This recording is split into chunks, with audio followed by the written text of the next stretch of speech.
Mari kita simak praktek coaching berikut ini. Om Swastiastu, selamat pagi teman-teman CGP Angkatan 2 Kabupaten Buleleng. Kami dari CGP Angkatan 2 Kabupaten Buleleng.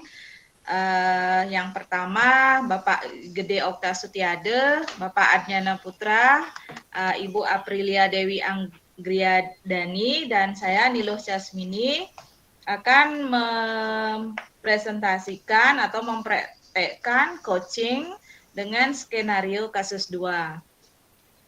Di sini sebagai coachnya saya sendiri, Niluh Casmini, sedangkan coachingnya Bapak Adnyane, pengamat Pak Okta dan Bu April. Skenario kasus 2, seorang murid bercerita jika dia merasa diperlakukan tidak adil oleh seorang guru. Guru tersebut membuka les privat dan sebagian besar murid di kelas mengikuti les privat tersebut, kecuali murid tersebut. Murid tersebut merasa tidak nyaman ketika guru sering menyindir murid yang tidak mau ikut les privatnya. Bahkan, murid tersebut juga merasa bahwa nilai yang diberikan pun tidak adil. Para murid yang mengikuti les guru tersebut mendapatkan nilai yang lebih baik dari murid tersebut. Bagaimana cara Anda menanggapi hal ini? Situasi yang terjadi, selesai praktikum kimia, semua murid kembali ke kelasnya. Ada satu siswa yang masih menunggu di lab dengan wajah yang bingung dan menyiratkan punya masalah. Nama siswa tersebut Adnyane. Adnyane, kenapa tidak kembali ke kelas? Ibu, bisa saya minta waktunya sebentar? Ada yang ingin saya diskusikan dengan Ibu. Sebenarnya Ibu mau meriksa hasil praktikum kalian tadi, tapi tak apalah, ada masalah apa? Ini kok Ibu melihat wajahmu kelihatan sangat kebingungan. Ibu, saya merasa tidak nyaman dengan salah satu guru yang mengajar mata di kelas saya, Ibu. Baiklah, mari kita berdiskusi. Apa yang Adnan ingin capai dari diskusi kita kali ini? Oh iya, pelajaran apa itu? Saya ingin mendapatkan solusi dari masalah saya ini, Bu. Ini pelajaran matematika dari Ibu Bella. Nah, bisakah Adnan bercerita kepada Ibu apa yang membuat merasa tidak nyaman dalam pelajaran itu? Begini, Bu.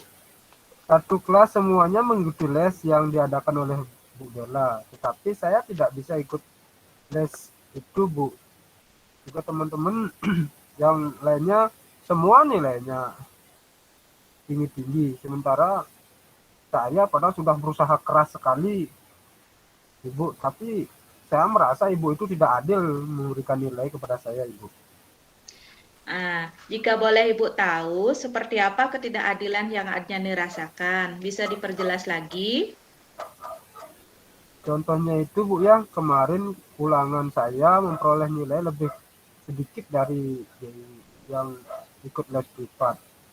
Padahal saya sudah cocokkan jawabannya dengan dan hampir mirip, Bu.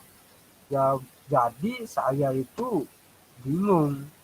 Di kelas saya merasa sering disindir karena Ibu Bella sering berkata begini, inilah gunanya ikut les privat, bisa memahami dan mengerjakan soal latihan dengan baik dan benar. Dan itu membuat saya agak tersinggung, Ibu. Apakah Adnan sudah mencari gurunya untuk meminta penjelasan? Gak berani saya, Ibu, mencari gurunya, nanti tak malah dia jadi tersinggung, malah nilai saya tambah hancur nanti. Oh iya, jadi kalau bisa Ibu simpulkan, yang membuat Adnyane tidak nyaman dalam mata pelajaran itu adalah Adnyane merasa selalu disindir dalam pelajaran karena tidak mengikuti les privat. Ya kemudian Adnyane merasa tidak nyaman karena merasa guru tidak adil dalam memberikan nilai. Karena yang les privat nilainya tinggi-tinggi. Padahal Adnyane sudah berusaha kan? Dalam setiap ulangan itu terbukti dengan jawaban yang sama tapi Adnyane dikasih nilai yang rendah. Betul begitu? Iya benar, Ibu. Nah, Selama ini, langkah apa yang sudah Adnyani lakukan untuk mengatasi ketidaknyamanan ini? Saya sudah bercerita kepada Dewi bahwa saya tidak mengikuti les privat bukan karena saya tidak mau atau malas, Bu. Karena saya harus membantu orang tua. Saya bekerja di kebun sepulang sekolah. Kenapa kamu menceritakannya kepada Dewi? Karena saya pikir Dewi akan menyampaikannya kepada Bu Bella. Karena Dewi itu kan murid kesayangannya. Dewi ikut KSP Matematika dan sering ikut bimbingan untuk persiapan lomba sama Bu Bella. Apakah pesannya sudah disampaikan oleh Dewi ke gurunya? Kurang tahu itu, saya belum sempat bertanya kepada Dewinya. Nah, selain itu, strategi apa yang Adnyani lakukan untuk mengatasi ketidaknyamanan ini? Saya selalu meminjam catatannya Dewi saat les, Bu, dan saya cocokkan dengan catatan di kelas. Apakah materinya sama? Sama, Bu, nggak ada bedanya itu. Apakah ada yang berbeda, misalnya kedalaman materinya mungkin? Oh itu, Bu, catatan Dewi saya lihat banyak contoh soal yang tidak dikasih di kelas. Karena dia tidak dikasih di kelas, ya saya juga tidak menyalinnya. Oh, berarti di tempat les teman-temanmu lebih banyak berlatih soal yang beragam jadinya ya. Apa yang kamu lakukan setelah mengetahui ini? Saya sangat suka dengan pelajaran ini, Bu, karena saya merasa tidak nyaman saja membuat pikiran saya terganggu. Saya akan selalu meminjam jawaban catatan les Dewi dan berlatih soal yang sama dengan mencari tutorialnya di YouTube. Nah, bagus itu. Nah, kalau menurutmu nilai ulangan yang kecil itu karena Bu Belanya yang tidak adil apa karena kamu kurang berlatih soal dan kurang mendalami materi jadinya? Rasanya karena saya kurang mendalami materi itu dan kurang berlatih soal kayaknya, Bu, ya. Nah, coba kamu ingat lagi, apakah ada sesuatu yang khusus dilakukan Bu Bella pada kertas ulangan kalian? Kalau saya lihat jawaban temen pun ada nilainya. Kalau jawaban saya mah banyak corekannya, banyak tanda tanyanya, kita nggak ngerti itu. Oh, menurut kamu tanda tanya itu apa artinya?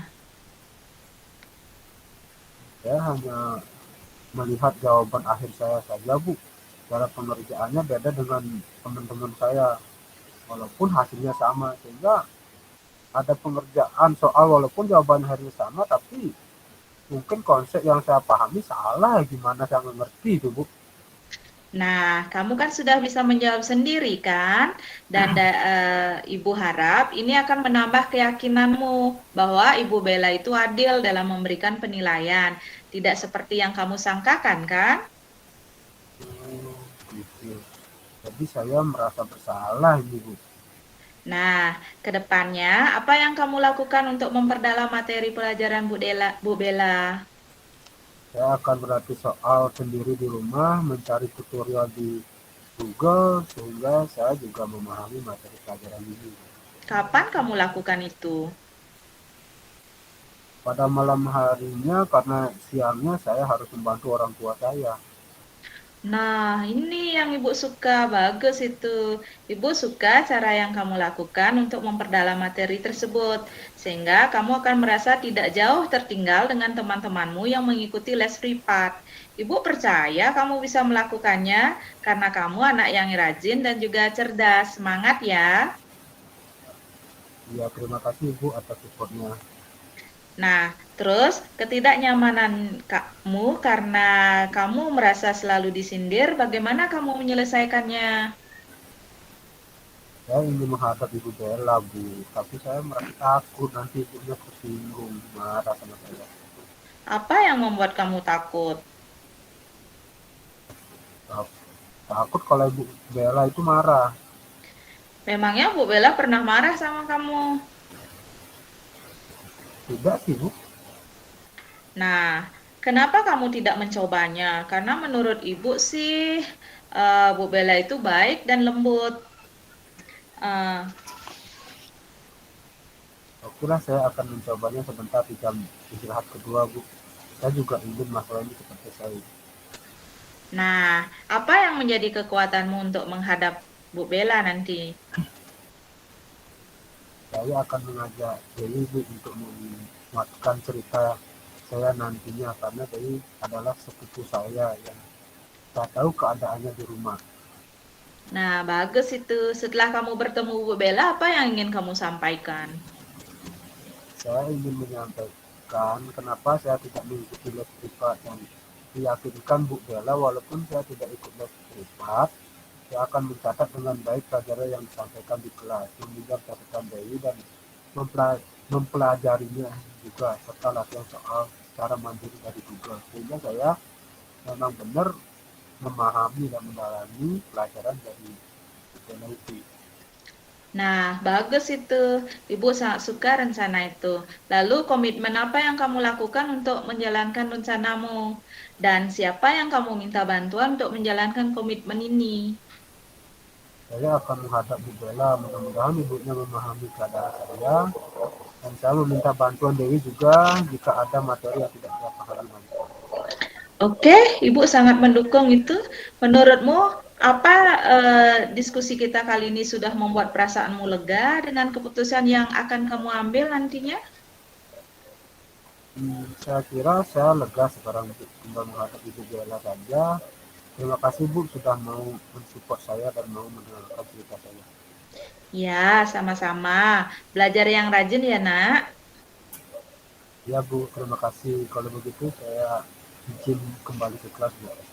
Ya, silakan. Nah, itulah proses coaching yang kita lakukan untuk Bapak Ibu pengamat. Waktu saya persilahkan.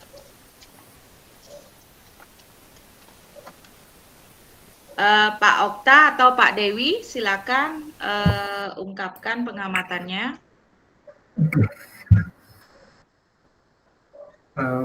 Ya mungkin saya dulu ya, mulai sebelum Bu April ya. Mungkin Bu April akan menambahkan lebih jauh. Sejauh yang saya amati ya, apa yang sudah Ibu sampaikan bersama dengan Pak Ardiana itu sudah sangat luar biasa sekali, sangat bagus. Proses ceritanya itu sudah masuk sekali, kemudian dialog yang terjadi juga sangat interaktif. Luar biasa, jika ini bisa diterapkan di sekolah akan menjadi sangat luar biasa dan bisa membuat siswa merasa nyaman dan aman untuk melakukan proses coaching. Demikian dari saya. Untuk selanjutnya kepada Bu April mungkin bisa menambahkan. Terima kasih.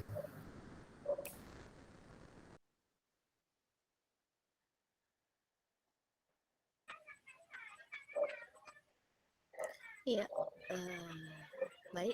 Terima kasih atas waktunya. Jadi hampir sama dengan dari Pak Okta tadi, udah sesuai dengan langkah-langkah model Tirta, coaching yang telah dilakukan tadi. Guru atau guru atau coach telah mengajukan pertanyaan-pertanyaan yang dapat memancing peserta didik untuk mengetahui tujuan dari coaching, kemudian mengarahkan peserta didik untuk mengidentifikasi potensinya, kemudian pertanyaan-pertanyaan dan umpan balik mengenai rencana yang akan dilakukan oleh coach dan komitmen coach dalam melakukan langkah-langkah pemecahan solusinya. Saya rasa itu sudah dilakukan dan diterapkan dengan sangat baik oleh Bu Jasmini. Mungkin itu saja dari saya. Terima kasih. Baiklah Bapak Ibu, itulah tadi praktek coaching yang kita lakukan dengan skenario kasus 2. Saya akhiri praktek kali ini dengan Parama Santi. Om Santi Santi Santi Om. Salam guru penggerak, serentak bergerak wujudkan merdeka belajar.